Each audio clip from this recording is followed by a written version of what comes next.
في الوجدان حي أنت للعينين ضي أنت عند الحوض ري أنت هاد وصفي يا حبيبي يا محمد يا نبي سلام عليك يا رسول سلام عليك يا حبيب سلام عليك صلوات الله عليك يا نبي سلام عليك يا رسول سلام عليك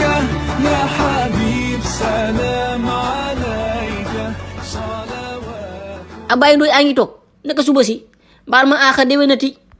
ay Jóob suba saa ngi rek baal na mal aaxa yàlla na nu yàlla boole baal ñu fekkee ko ay déwéni déwén waa Jóob aw maa noppal naa ba baax rek. Amin yàlla na yàlla nangu ñaan te defal ñu jàmm ñun ñëpp ba pare weeru koor gi ñu commencé ci bismillahi rahmani rahim nii yàlla nañu yàlla dimbali ba ñu jeexali ko ci alhamdulillahi rabbil alamin. Abay Ndoy démb noppalaxuma de démb de noppalaxuma daara Abay Ndoy démb dama guddee wàcc ba pare yooyu guddi gi xaw nee maa rey ala génn ak wiiw rek mënumaa fexe bay nelaw. ah déedéet kay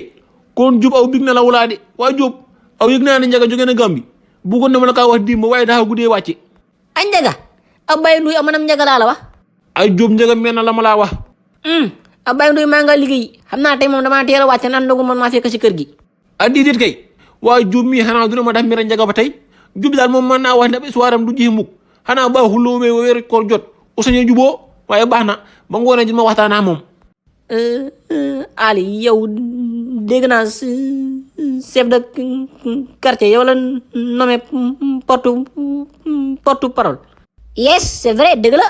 chef de quartier ma la nommé porte parole waaye Matar aw ñun ci weeru koor la ñu nekk say dégg na ma yow ba yee boo lem ko ba mu jekk tegal ma kënnale nitali rek laa la def te weeru koor àndul ak nitali ba pare Matar aw see wax gaawul baa laa wax man na ma fay dem yéen jaar tubaab jëlaaw virus yéen du ñëwaat Ndakaaru te doo pare ba yee boo dimbal sa boppa u mandu you understand est-ce que yaa ngi may dégg waaw dégg naa la mais Ali yow soxla woo ku la accompagner ci sa mission. waa Matar aw xanaa doo dégg Matar dama ne la soo lamañ u gën ko si yëfi nit ñi u mandu man ba ma soxlee ka ma accompagner ba ma ko soxlawlee saw yoon nekku si xam naa lan la tàllalal u dem saw yoon wala dafay sa kanam nga ñakkas la mel ni murum faga daga am mbokk aw fa laa la wàcce mbaa fi la wàcce sorewul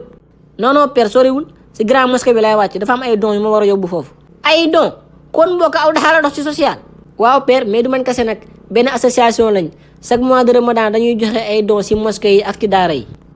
mashallah am mbokk yàlla na leen yàlla dimbali jàppale leen taxawu leen ba lépp leen mënoon daaw ren yéen man la ko raw aw de ute naa la gune ba texit bi ma eboon démb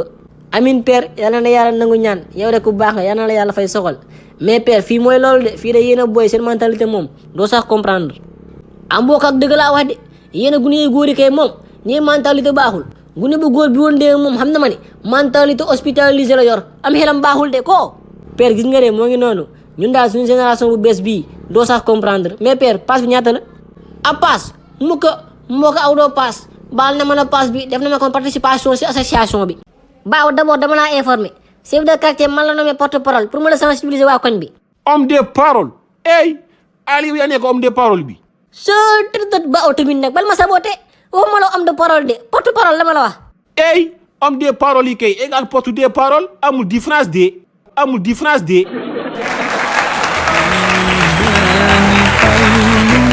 أنت للعينين ضي أنت عند الحوض